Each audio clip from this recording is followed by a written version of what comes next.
Prosvjed organiziramo, mirni prosvjed, zbog toga što želimo da se stari Marakski park sačuva, obnovi i uredi.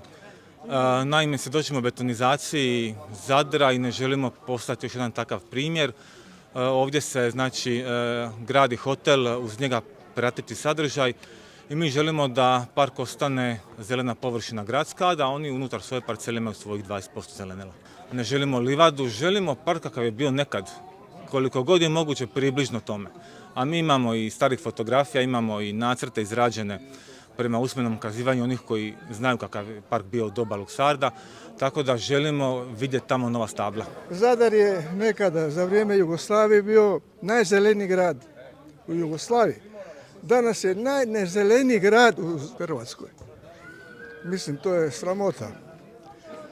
Možete ići na Bili Brig i pogledati dole. Nema više zelenega.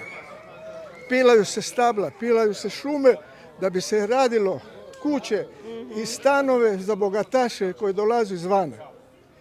I onda se ja pitam zašto su se naši očevi, naša braća, naši sinovi bori. Zato što se radi o nekim, rekao bih, lošim trendovima u gradu koje vidimo inače, betonizacija, devastacija prostora i slično, i u principu naravno da ljude strah da se neće nešto tako ponoviti i ovdje. Dakle, znamo da već imamo onu priču da je, ne znam, treba biti projekt sa 2 zgrade, sad je već 7, znamo da postoje cijeli dijelovi grada koji imaju problema sa infrastrukturom, znamo isto tako da je zapravo cijela priča sa odnosom prema gradskom prostoru, urbanom prostoru od strane gradskih vlasti vrlo ležerna i vrlo često štetna, pa evo, dakle, kao neko ko živi zapravo u kvartu sam došao vidjeti ima li nekih načina da se tu nešto poduzme oko svega.